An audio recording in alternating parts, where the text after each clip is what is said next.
In simple words, democracy means majority decides. Sounds fair, sounds just, sounds moral. लेकिन 2500 साल पहले एक philosopher ने बोला था, democracy is not ruled by wisdom, it is a rule by numbers. उस philosopher का नाम था Plato. And surprisingly Plato hates democracy and he is the strong critic of that.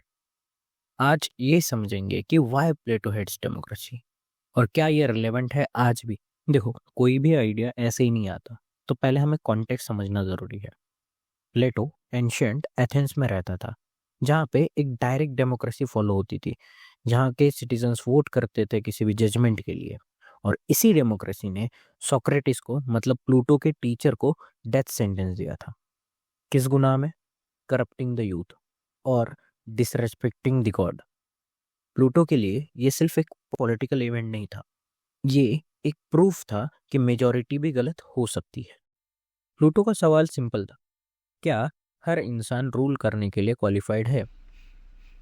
देखो, ये नहीं होता कि आपके पास अगर मेजॉरिटी है तो आप रूल करने के लिए काबिल हो, क्योंकि गवर्नेंस एक स्किल है, जैसे कि मेडिसिन और नेविगेशन।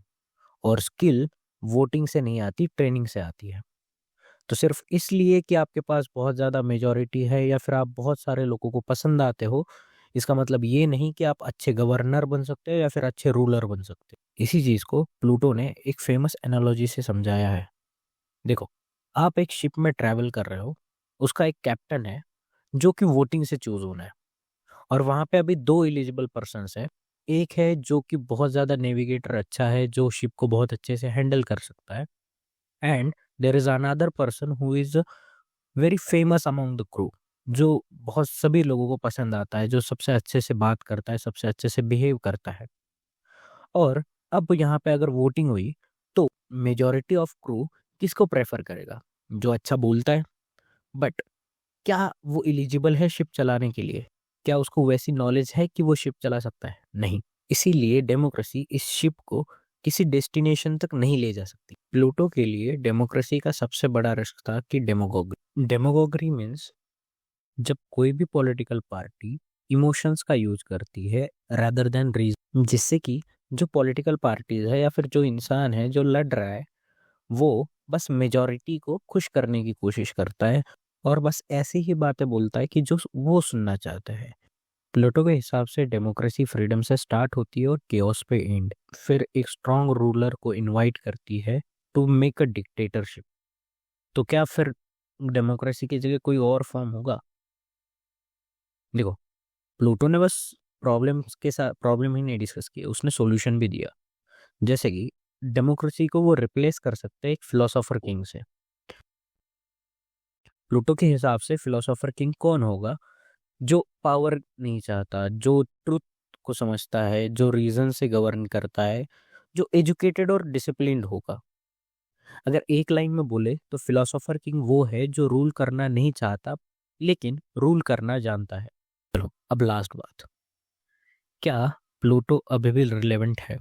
देखो, अगर तुम अपने आजू बाजू में देखोगे या फिर अभी करंट इंडिया की कंडीशन देखोगे, तो जब भी मीडिया में कोई बातें होती है वो हमेशा हिंदू मुसलमान चलती है, या फिर जो भी बातें मीडिया में अराउंड हमारे चल रही है वो बहुत लॉजिक या फिर रीजन पे बेस्ड नहीं है। इसे देखो। सर, जैसे आपने कहा कि हर मुद्दा है, तो बेरोजगारी भी वैसे ही एक मुद्दा है। मैं हरियाणा से आता हूँ, पिछले 7-8 साल से आपकी सरकार है वहाँ। वहाँ बेरोजगारी चरम पे है।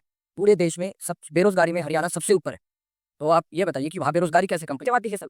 ये तो अंजना जी, मैंने आपको कहा ना, ये हर कोई एक मुद्दा है और इसी कारण से इन विषयों पे चर्चा पार्लियामेंट में भी होती है। इन विषयों पे नो कॉन्फिडेंस मोशन था कांग्रेस की सरकार और इनके जो विधायक और इनके जो सांसद थे वो लेके भी आए थे सदन में नो कॉन्फिडेंस मोशन। सरकार ने उसे फेस किया। ये विषय चर्चा के हैं, चर्चा होती रहती है और सही बात है। जितनी बहुत सारे तरीके रहे, एमएसएमई के माध्यम से, मुद्रा लोन के माध्यम से, सन एम्प्लॉयमेंट के माध्यम से रोजगार को बढ़ाया गया है, परसेंटेज पे इजाफा हुआ। मगर मैं ये कहना चाहता हूँ, उदाहरण दे रहा हूँ रोजगार के विषय। कश्मीरी पंडितों का क्या देना? अरे भाई, रोजगार में कश्मीरी पंडित कहाँ से आ गए? अब तुम बताओ कि कोई संबंध है अनएम्प्लॉयमेंट और कश्मीरी पंडितों का? नहीं ना। तो अब सवाल है कि क्या प्लूटो सही था? Let me know in a comment. आपको क्या लगता है?